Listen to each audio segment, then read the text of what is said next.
We will go live in 2 minutes to allow others to join.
One more minute and hopefully we will go on air.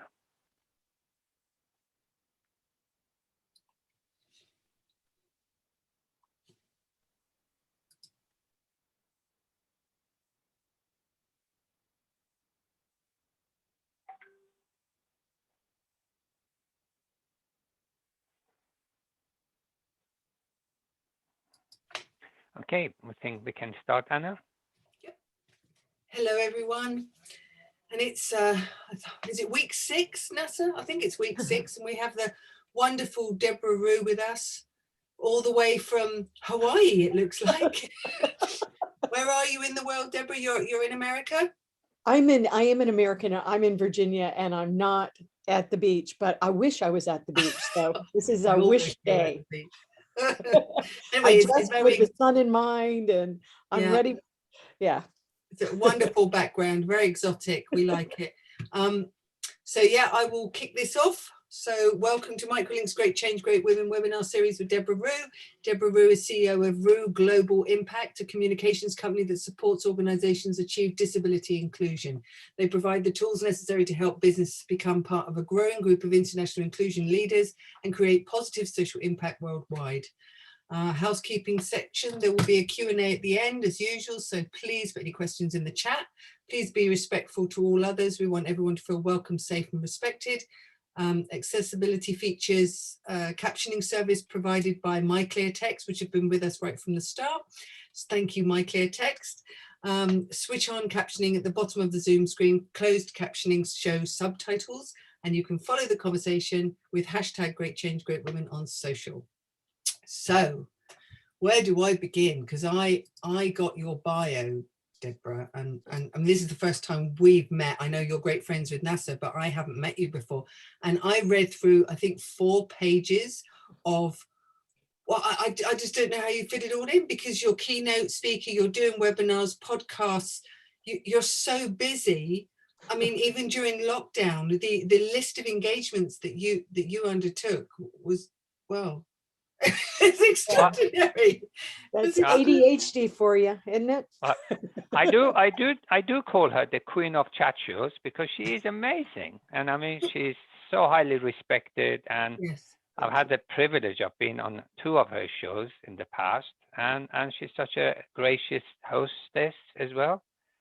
So I'm really so chuffed that she accepted our invitation to be on our series to celebrate the great women who are making great change in the disability world. Yeah, absolutely. Well, I'm gonna read out now just a very, I mean, it's literally 3 paragraphs of what you've achieved, and I just pulled out what I considered to be the most impressive, but you know, I probably missed a lot, but anyway. So Debra Rue is a global disability inclusion strategist, market influencer, internationally recognized keynote speaker, published author, branding expert, successful entrepreneur, and an exceptional mother. Debra is host of a popular program called Human Potential at Work in 92 countries and 113 regions. She's also an author of 3 books: Inclusion Branding, Tapping into Hidden Human Capital, and Finding Your Voice Using Social Media, which I want to read that one. Debra has built a multi-million-dollar firm focused on ICT accessibility. Debra was convinced that the real disability is being unable to see human potential. I think you and NASA agree on that one, and formed RU Global Communications, which focuses on global disability inclusion strategies, digital marketing and branding, among many other services. Debra consults with multinational and national corporations and the United Nations. Debra is now an internationally renowned global keynote speaker and travels the world inspiring and advocating for governments and corporations to include people with disabilities. Also is Debra is an active public figure addressing the United Nations General Assembly by the President's Office of the UN on May the 13th, 2016. So that was Obama who invited you. No, it was actually the president of the United Nations. Which United Nations, right, cool. okay, But sorry. I will tell you, I was terrified during that speech. It's like, don't mess up, don't mess up. Yeah, well, of course. I mean, that's such a...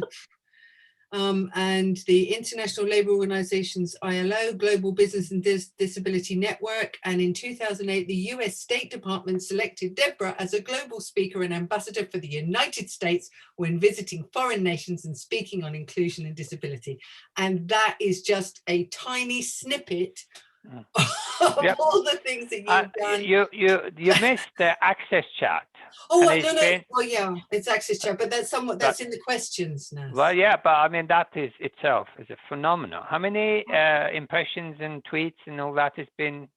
12 billion impressions in 7 years, which is amazing. And we were recently, and this didn't seem like a big deal, but it's a big deal. We were recently a verified account by Twitter, and it's so hard to get verified. So, and my partners in crime are Antonio Santos and Neil Milliken, and we appreciate Microlink being one of our supporters. So thank y'all to that too. And continues to be, and will be, because we found the work you do is incredible and energizing.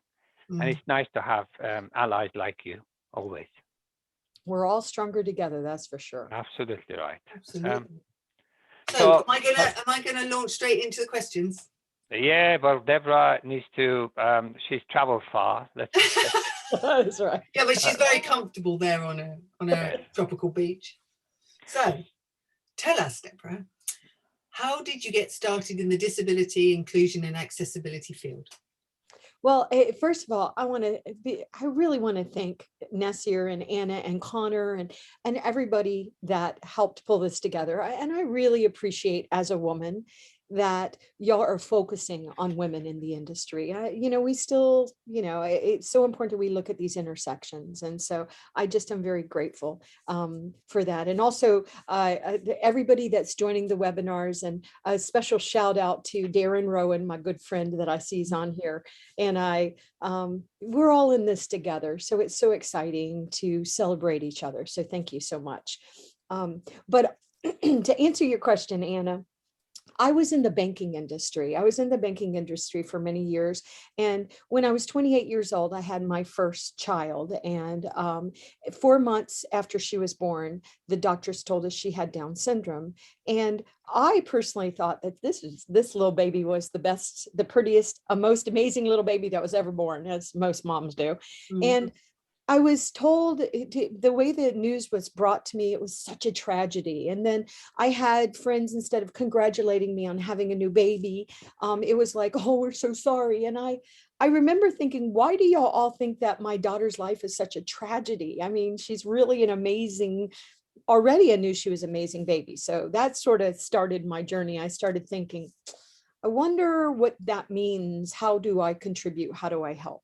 And so she really was my catalyst. And when she reached middle school here in the United States, which is 6th grade, we met with all the experts, the school, the Voc rehab people, to plan my daughter's future. And they pretty much told me in this meeting that my daughter would never add any value to the workforce. Maybe she could pull shopping carts in to a Target or a Walmart, which, by the way, I didn't think was a really good job for a woman. And I am a feminist, but it was interesting. Around that time, we'd actually had an accident in the States where somebody got killed in that job where they were, pushing 1,000 shopping carts, and there was an accident. So I was like, could we have a little bit, in the first place, could we ask my daughter what she might be interested in? Maybe she could have a say in her future. But it just woke me up, like a lot of parents, I think, wake up during the middle school years when their children start going into hormones. You're like, whoa. But I just didn't understand why my daughter wasn't going to be included because she had an extra chromosome. I just didn't understand the logic, because as an individual, she was a very interesting, creative young. I just didn't understand why we wouldn't want to include people. And I just woke up to what was going on. So I thought, well, maybe I can help. Anyway, so it's very interesting. Being an entrepreneur. It is so hard to be an entrepreneur. It's worthwhile. As Nasir knows, Nasir and I have talked about this before. It is not for the faint of heart. The 3 o'clock in the morning when you're sitting up in bed thinking, how am I going to pay payroll this week? And it's due to, anyway, it's not for the faint of heart, but I do also know that you can have great change by doing it. So I did it because, and for my daughter. And I thought, well, this is going to be wonderful. I'm going to create this company. I'll focus on technology because I love technology. And then my daughter will have a place where she can work. Well, she didn't want to work for me. How old is she now? She's 34. And by the way, she doesn't want to work for me. She worked for Nordstrom's. She worked for Wendy's restaurants, but wow, she don't want to work for her mother. Actually, it's a good example. Last week, there was a great seminar at one of these meetings, and chief executive of HSBC was saying, look, I've got disabled children, and I don't think my company is ready to employ them. They're great talent. They want to go and work somewhere else. And I want to make sure my company is good enough for them to come and join me, because I know they can be a great talent. And that's a kind of a good aspiration to have for your company.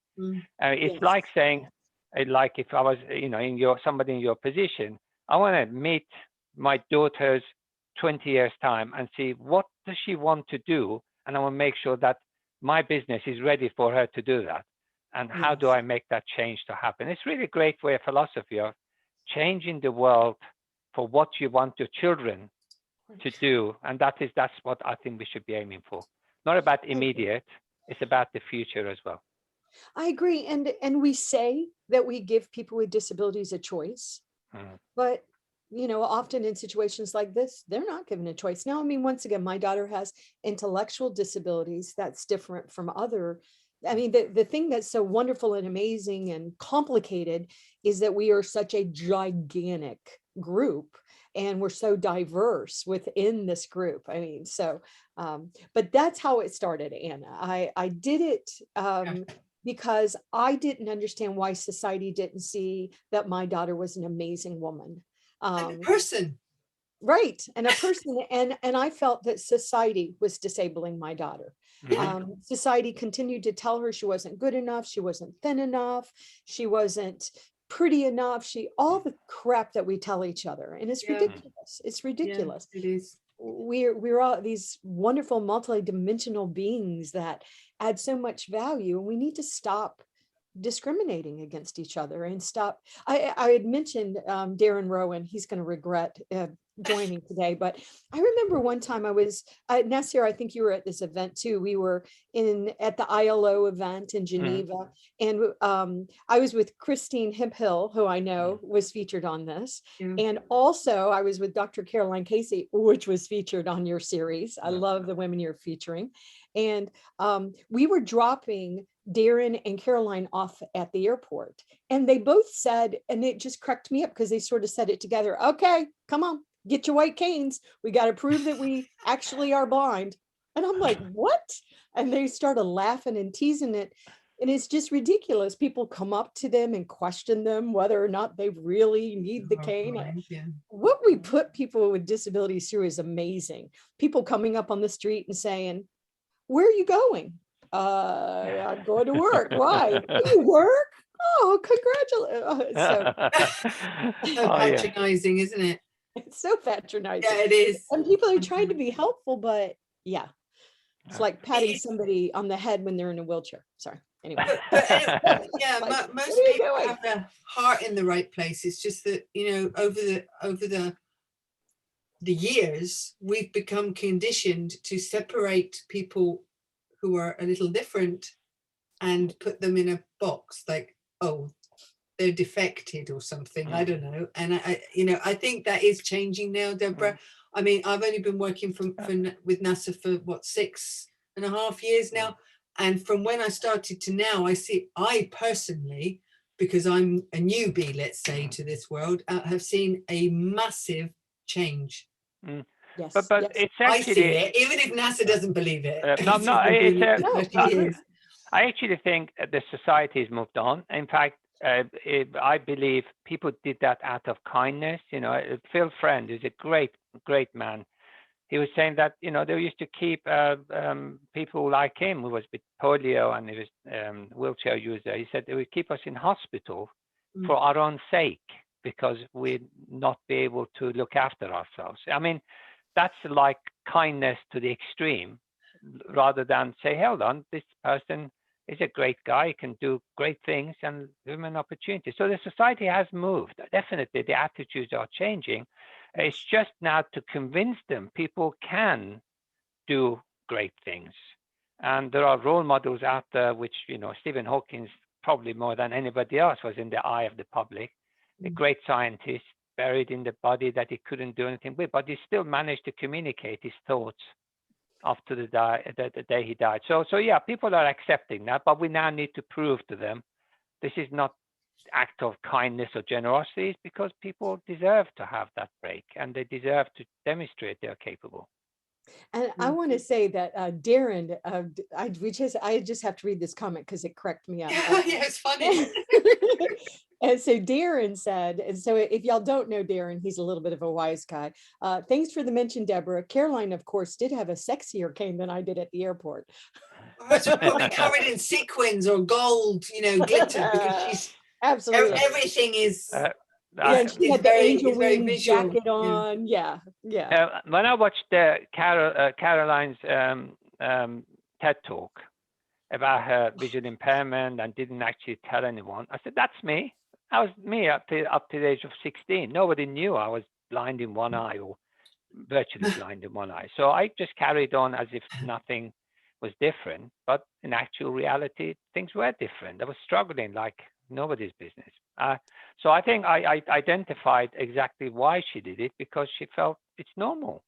Right. Well, and also you don't want to give people a reason to think that you don't fit in. And you know, and as we know, even though I will say this with a whine in my voice, when we walk the hardest challenges, like we're going to protect you by leaving you in the hospital with polio, we're going to protect you from society.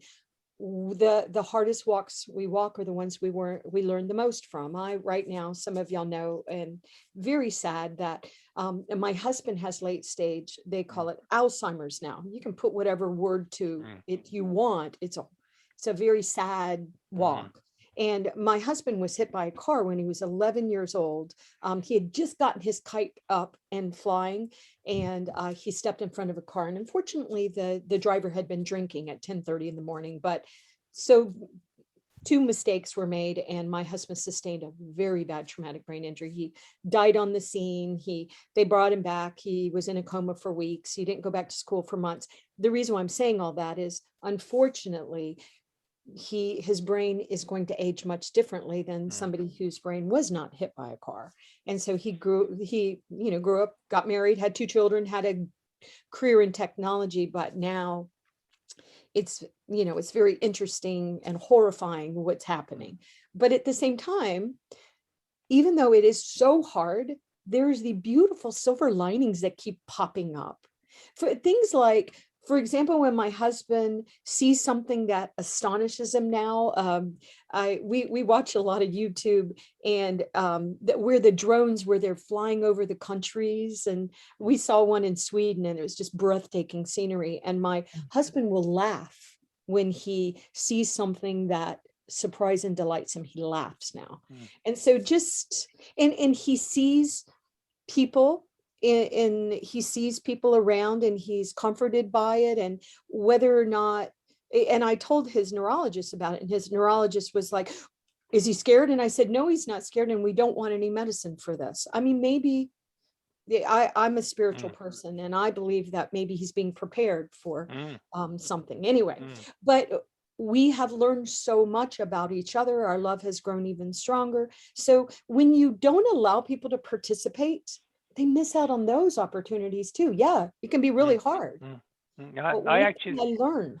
I have the same passion about special schools. It's great to have special provision, but not put them in a ghetto and say, well, for your own sake, we'll put you there, because they will never be able to integrate, and they will never be able to do what you and I expect to do every day. And I think we need to be wiser about how we nurture them, rather than give them the expectation you're not going to succeed. And we did a great research work paper about the aspirations of young disabled people.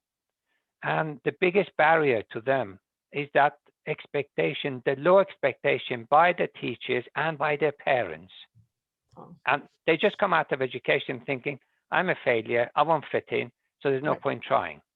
So I think, as I've always said, I've got some brilliant people who do fantastic work, but they're just not socially, they're not prepared to be sociable. So what? But they're able to do such amazing work. So, but we just give them that room and help them to develop that. That would be what we should have. And it shouldn't be out of sympathy. It should be because the world needs them. Absolutely. And because if we all need to be accommodated, we call accommodations in the States adaptions. I know y'all call it adjustments. And people, we all sometimes need accommodations. I mean, right now I am the CEO of my own firm, but I've had to say to my coworkers, this wonderful team that, it surrounds me, that there have been times when I almost have to take the back seat for a while because of the intensity of my walk. And by the way, everybody's walking intensity right now. Everybody's being traumatized across the world. And I know that every time we have a staff meeting, we always, and it takes time to do this, but we always pause and ask everybody to tell us how you're really doing. And, it's just terrible. Oh, well, my grandfather died this weekend, somebody will say, or this, or people are being traumatized. And we also are seeing, and Nasir and I, we worked really hard to bring MicroLink to the United States. And I was saying to Nasir, my concerns about MicroLink coming to the United States, even though we desperately need MicroLink, is that in the United States, if we can avoid identifying as a person with disability, we're going to do it. And I'm just speaking from the US lens. I know it's not just US, but we're not going to do it because you're going to discriminate against us. And yeah, we'll sue you, but blah. Go ahead, Nasir. Well, actually, I totally agree. And in fact, we did come to US, as you remember. Our clients are truly bought on the idea that we need to be inclusive, and we want to do the best for our employees to be the best they can be. So, but they struggle to get people volunteer to come forward. So despite of all their internal marketing, the number of people who have come through are the very obvious ones, the ones that can't avoid. I can't hide it. Yeah, exactly. I have no choice. I would hide it maybe, but I have no choice. That is actually the problem. And again, one of the things that I'm hoping to do, and of course you're going to help me, because if I want to do these things, we need the experts. So one of the ways is to change the culture, the language of what we do. And I've described it in the past that I'm the man with the toolbox that can give you a tool to do your job better if you have a disability. That's all. And it cuts across all the other nonsense about, are you disabled? Should I give you a reasonable accommodation? Myself got my reasonable adjustment 35 years ago. I got a pair of glasses that made me see better with my left eye, which was almost blind. And fast forward, I had some operations. I've had these special contact lenses given to me that restores my eyesight to about 60%. Okay, that's great. Except my eye got infected, I took it off, and I was disabled again. Oh. So it shows the difference between me being disabled and not being disabled was just a piece of glass. So if I go to a workplace and I give a big monitor to a graphics designer, like Anna does a lot, she won't need to tell me she's got any special needs because my job is done better with that. But if I was visually impaired, I had to justify why I need a bigger monitor.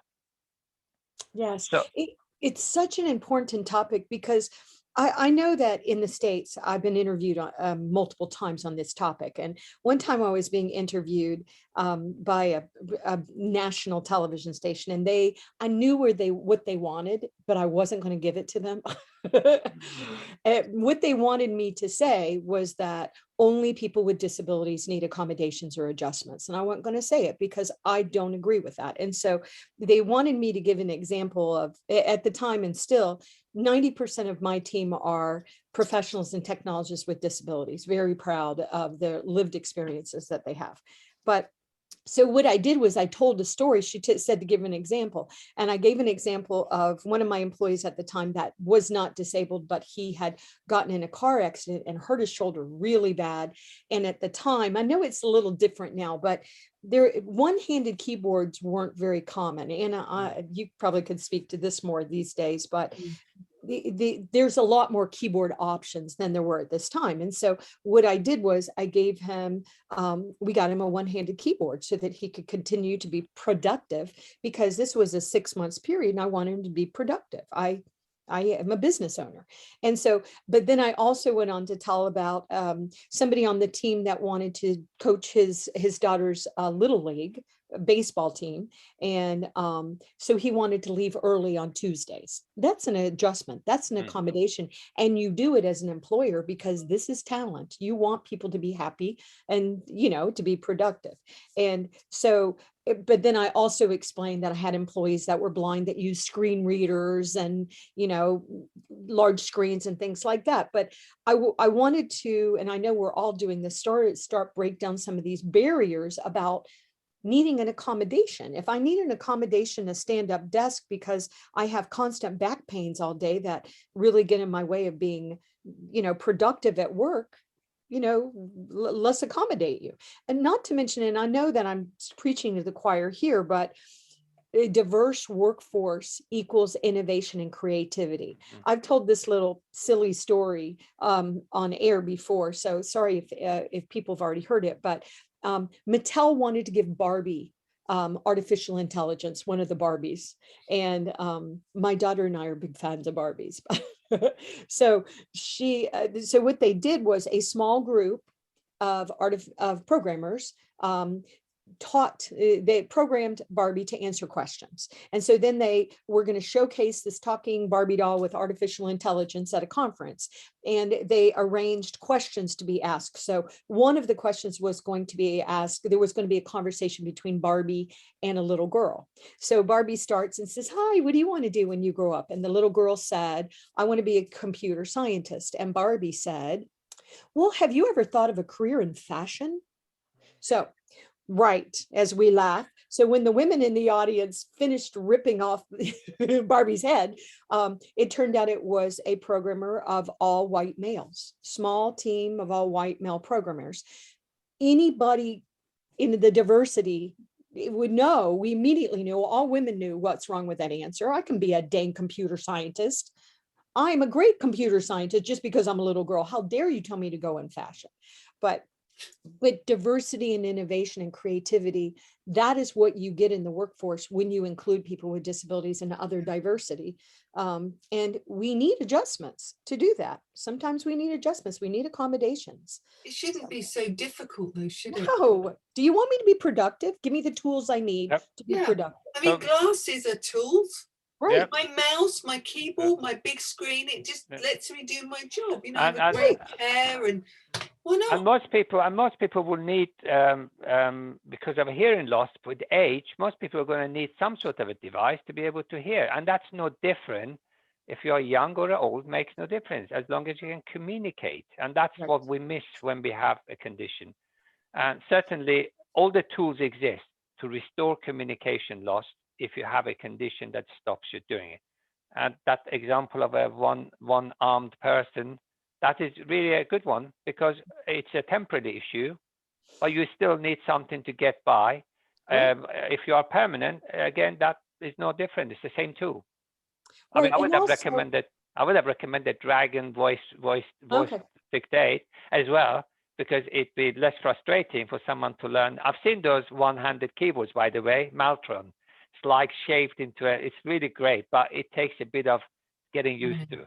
yeah, yeah, and that's why we go to Microlink, because you are the experts there. But also, as we know, for those of you that can see me, and Darren knows this, and I know I have gray hair, but I have purple in it.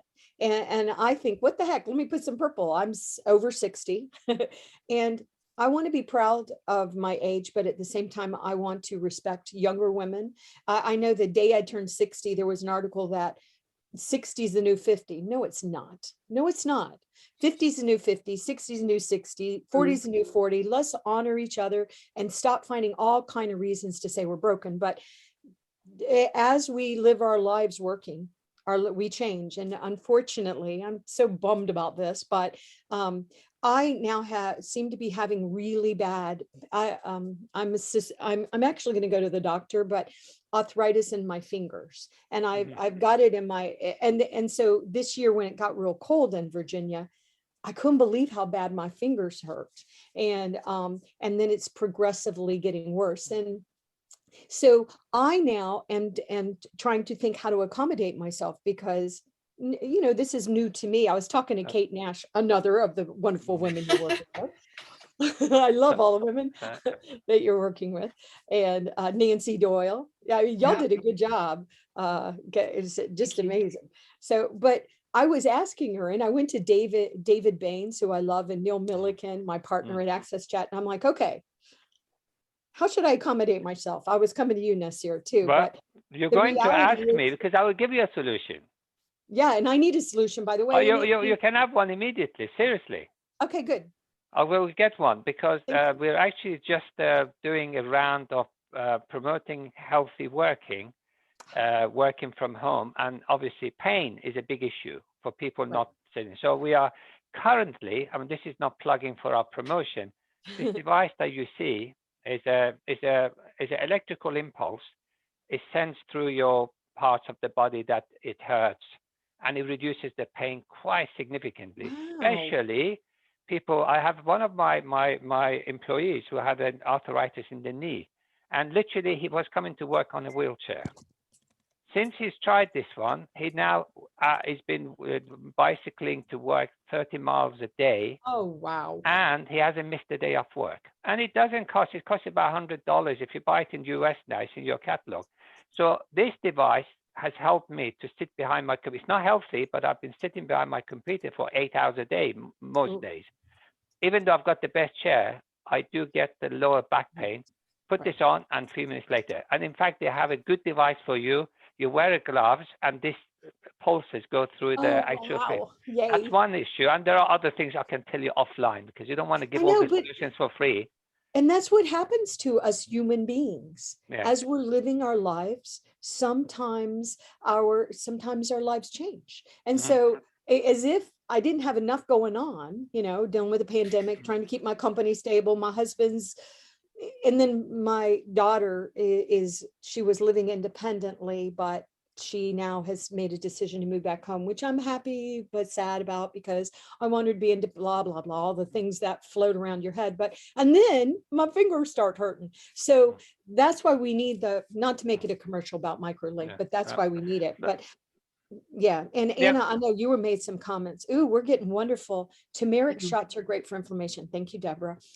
They are, but Neurocore is also very, very good, and because it's using biometric energy, so it uses your body's energy, which, you being spiritual and me too, resonates with us all the way. Well, it's a science. It's not black magic. It's actually science. No. It's in science, fact, it's working with the energy of the body. Well, what I'm kind of always emphasizing, there is we are fortunate to have such an amount of advanced technologies that any situation today could be fixed or at least remedied using either these apps or using the technology, and it's getting better.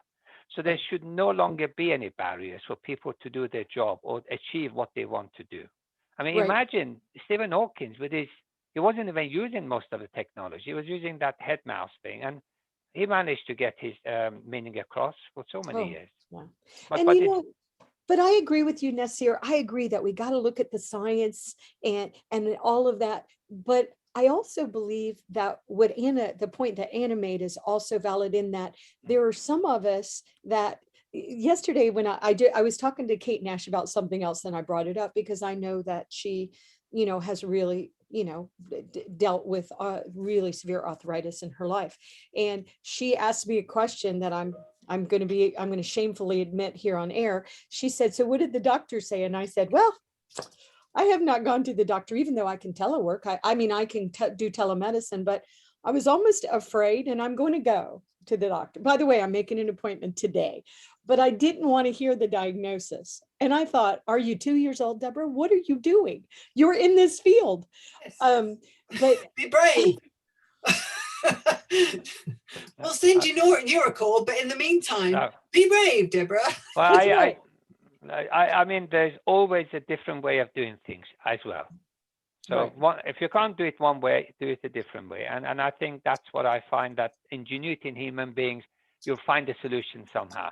And that's why we love working with disabled people, because they always find solutions despite of all the challenges.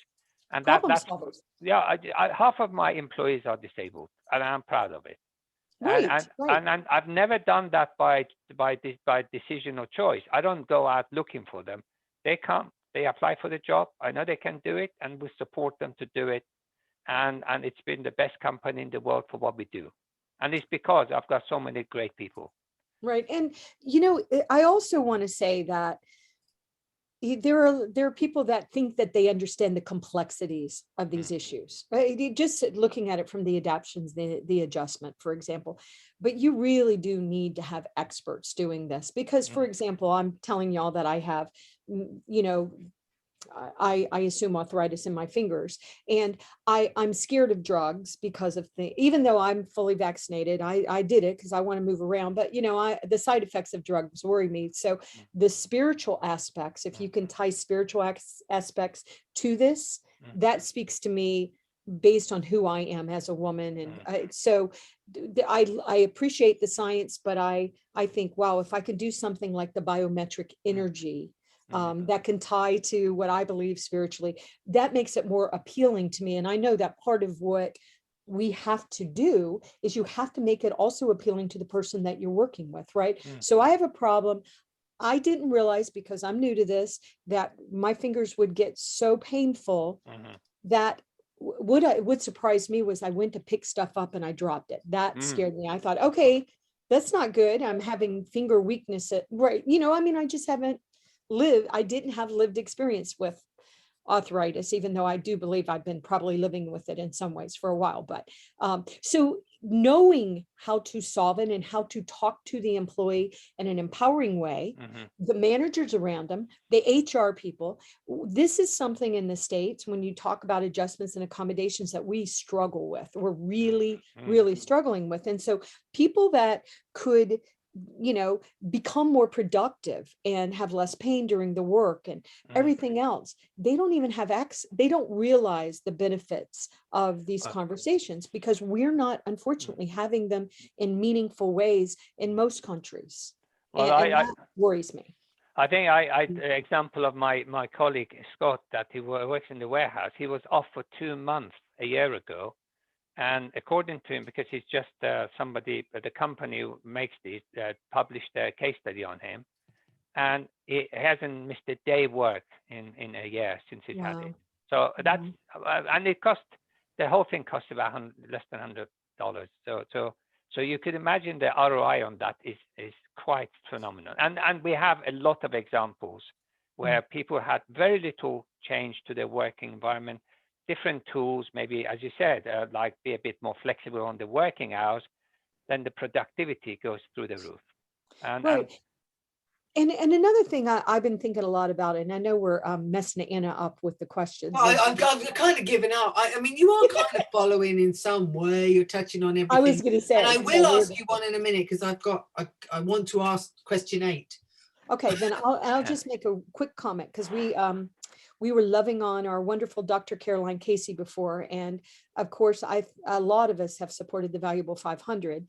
And then you have another amazing woman, Diane Lightfoot with BDF that y'all showed. And we have here in the States, Disability In, National Organization on Disability, the American Association of Persons with Disability, great organizations. But what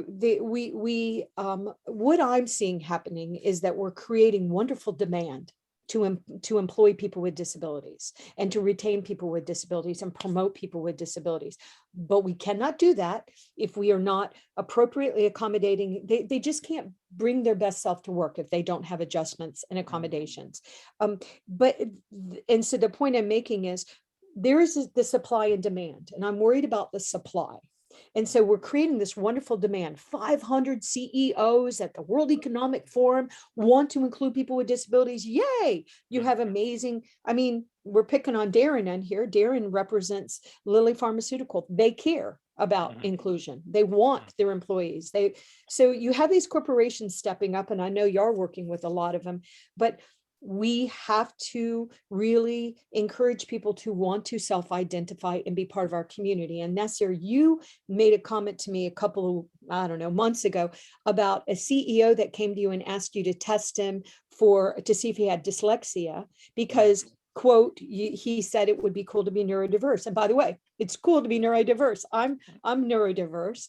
But so is something happening that maybe it could be cool to be a person with disability? Because by the way, it means you're human.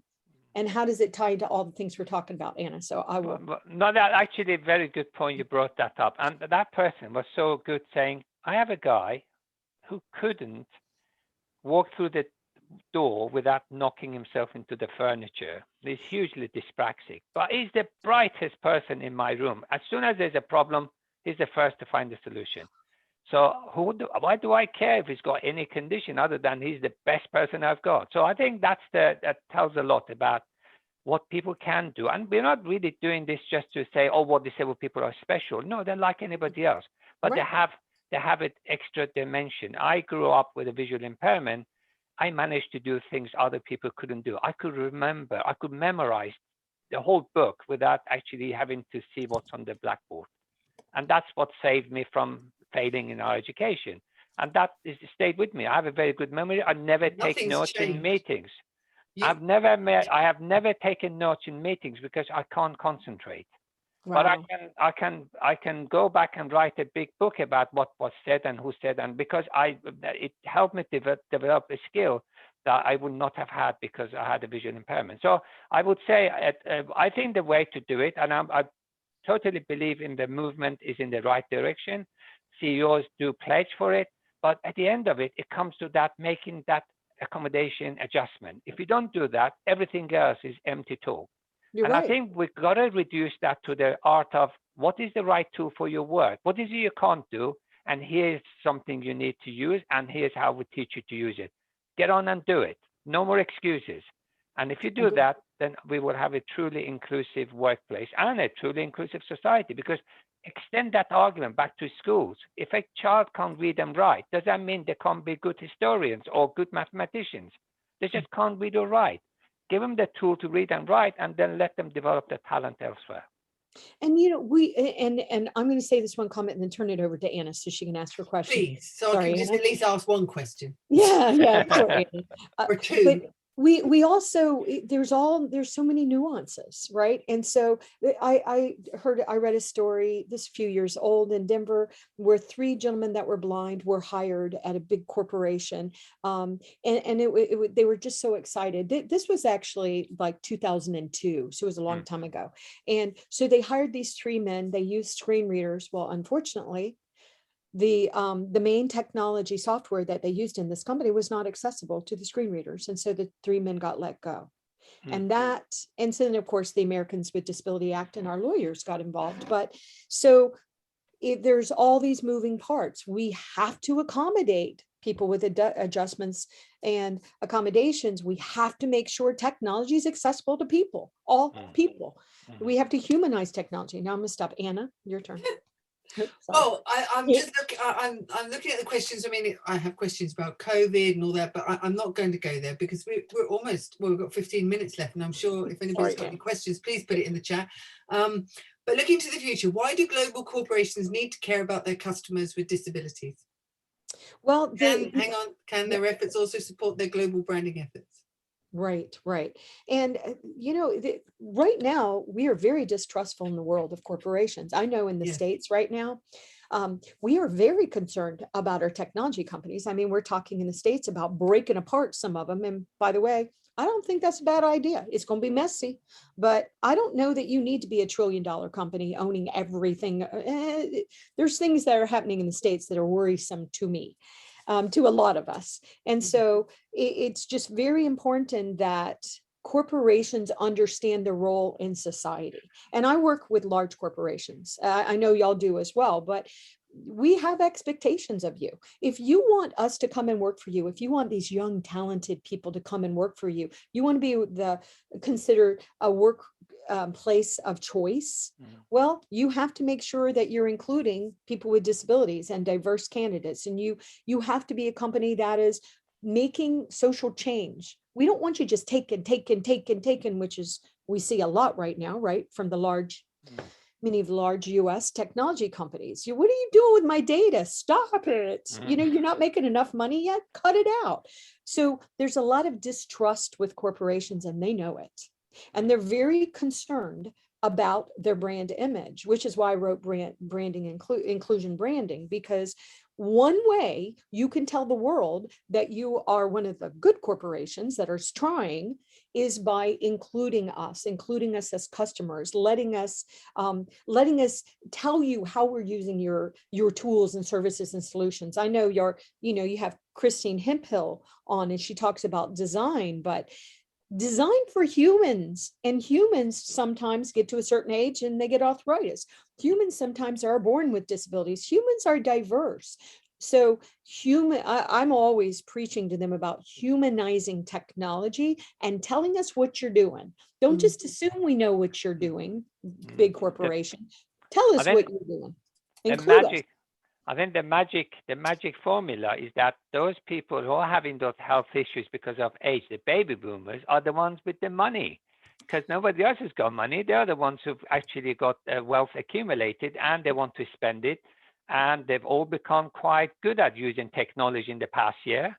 So try to exclude them from your websites and your shopping and all that, and you see how far you suffer from it. So yeah, I think the economy is coming into it, and certainly financially, people would be motivated to be more inclusive. I will also say, Anna, you had mentioned just for a second, COVID-19. A couple of interesting, well, COVID-19, wow. Okay, but there were some interesting things that happened in the States when we all went home to shelter in place, stay safe. Americans started finally understanding what we've been saying all along about how when you're not including us, we're isolated and we're lonely. And, it affects our mental health and our depression. And we need access to technology and Wi-Fi. Remember all those things we've been complaining about? Okay. Now you're in my world. So there's been a lot of awakening. We've seen more Americans self-identifying as having a disability than ever before because of COVID-19, because they're understanding, and God bless my fellow Americans, they're understanding that there's a benefit to me now. That's what I was saying to you, Nasir. Tell me why I should take the chance to disclose and maybe be disenfranchised or discriminated against. Oh, you're gonna make me more productive? Oh, I'm gonna be more innovative and creative because I can do my job with less pain. Well, okay, now you got my attention. That's interesting. So we've had some beautiful things happen also because of COVID-19 where people are waking up. And I know that I've talked to Nasir about it and he's graciously agreed, but we're creating a new nonprofit and Darren Rowan has agreed to be an advisor, and so is Kate and Caroline and Nancy Doyle and Christine. Anyway,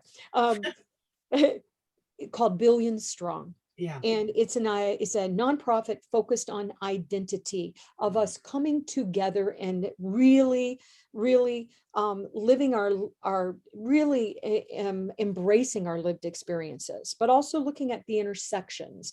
Black women with disabilities, LGBT community with disability, all the different intersections. But at the same time, this will allow us to talk about what is happening in different countries, because I know that y'all should be very proud of yourself in the United Kingdom, because I do a lot of research, I do a lot of speaking and a lot of studying, and I think the UK right now is ahead of everybody else, certainly ahead of the US, because we're struggling a bit with some of our political decisions of the past and blah, blah, blah.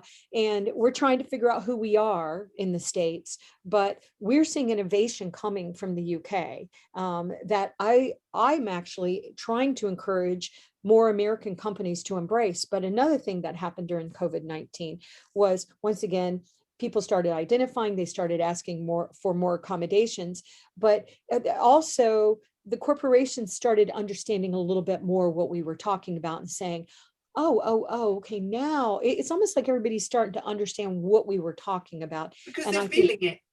Right, they're feeling and they're walking it. Nothing like, oh, did you know that when you have arthritis in your fingers, you might drop things? Well, there's so many things to know in the world. I didn't know that. No. Okay. I genuinely believe the American corporations are very quick in getting the message if they realize it improves the company's outlook. They really would do what's best for their employees.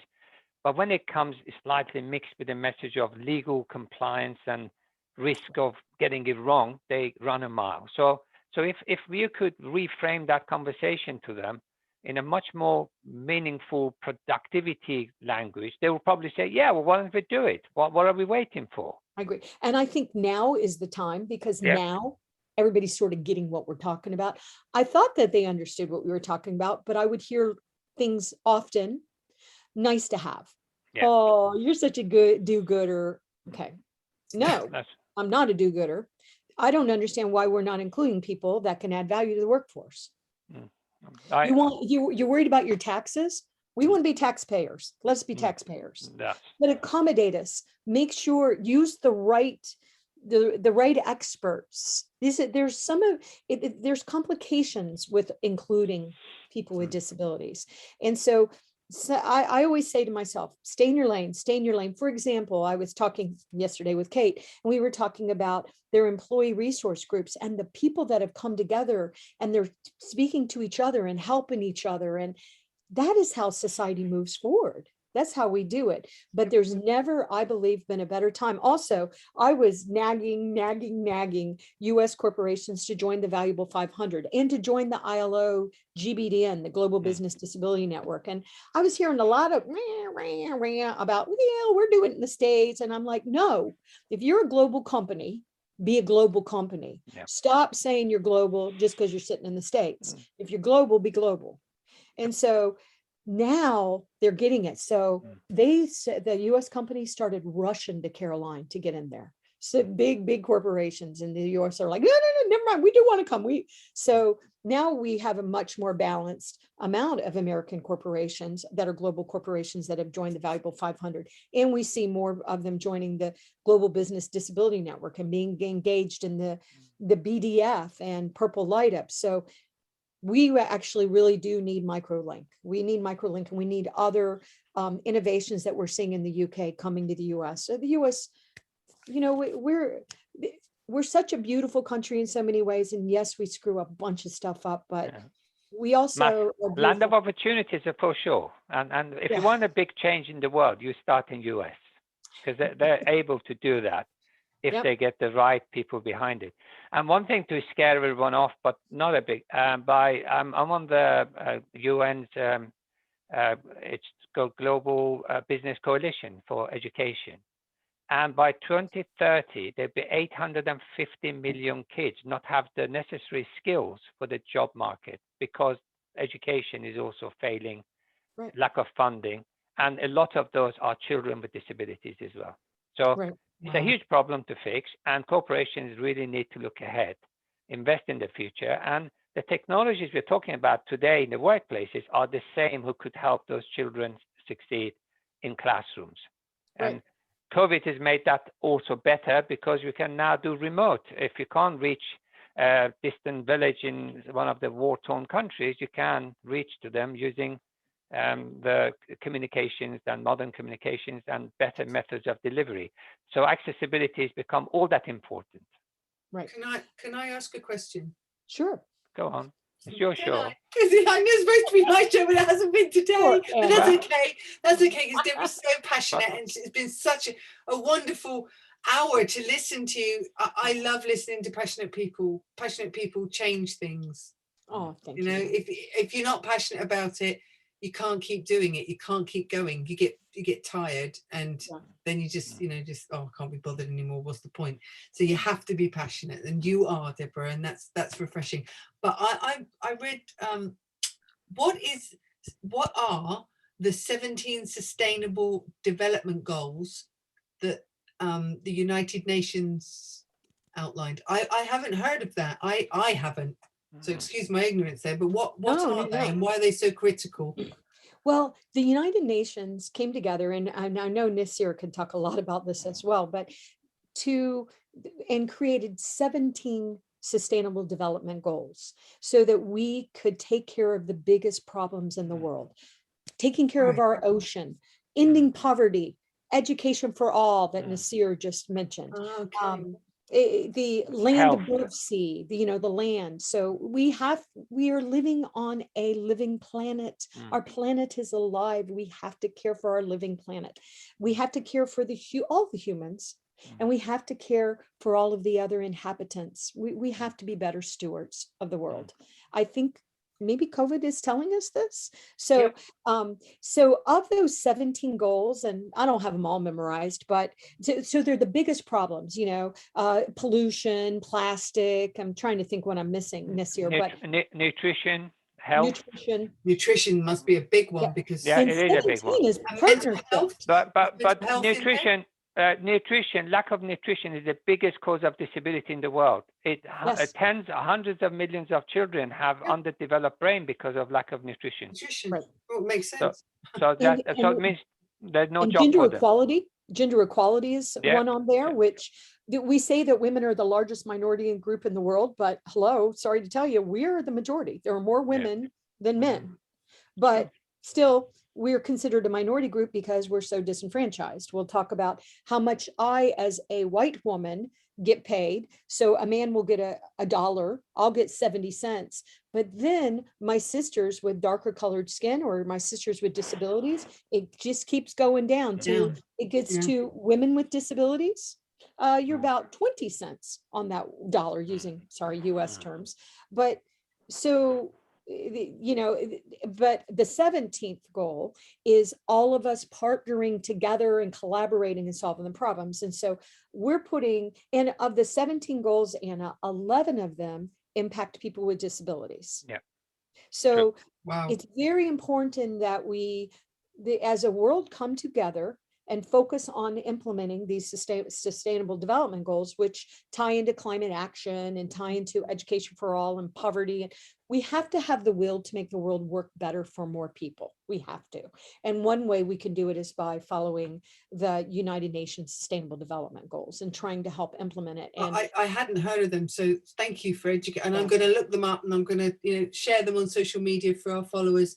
Have you ever thought about running for office? You have a wife, all this stuff. Well, she's a nice person. She wouldn't want to do that.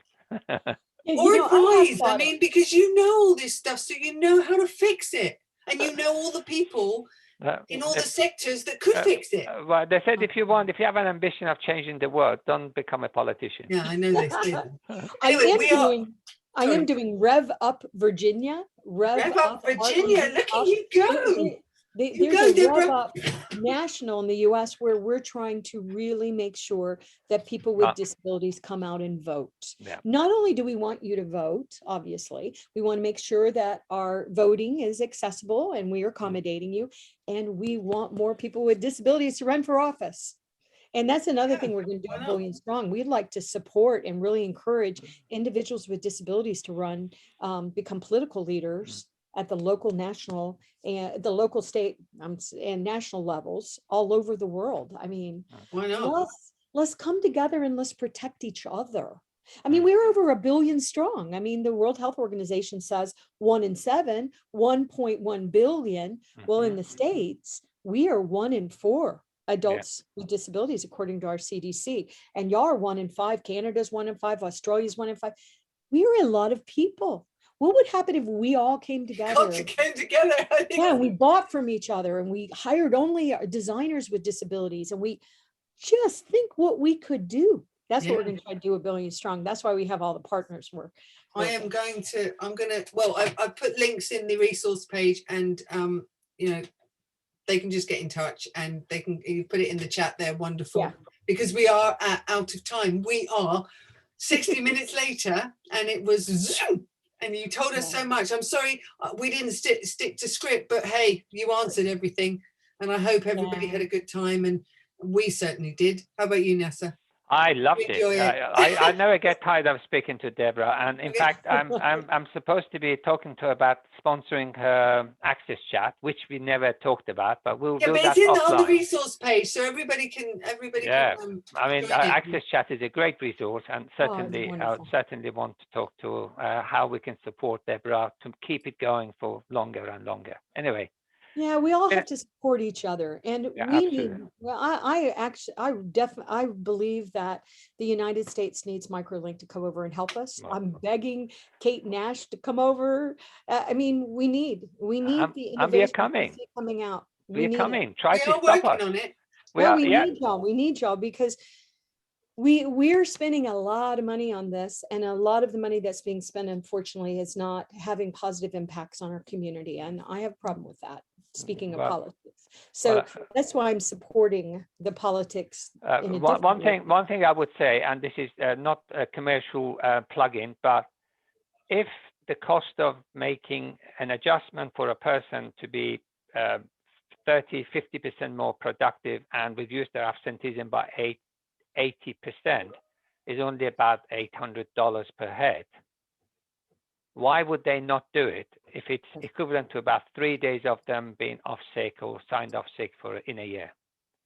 And that's why I think it will happen. We've done it, and we know it works, and we can scale. So I'm sure the message will get through. Then we discuss more important things, how to make sure the future generation are not disabled, and education is where we need to go back to. Right, and I'm just going to say it one more time, though. The problem that we keep making in the States, and other countries are doing this as well, is that we think, oh, okay, so you need assistive technology. Okay, here's a screen reader. We have like maybe 4 or 5 assistive technologies we go to.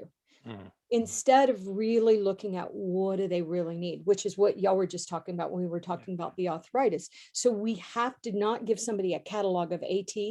We have to bring the experts in that know how to make sure the person is actually going to be more productive because of the work we're doing. So I think, we keep making that same mistake over and over again. So we have assistive technology, and we have people that do it in the States, but we don't have companies like Microlink that are doing it like you are at the individual. Let's make sure this individual is successful and productive. This is benefiting everybody doing that. So that I'm hoping we'll have more of those options in the States, because we are booking our flights to come there, so try to stop.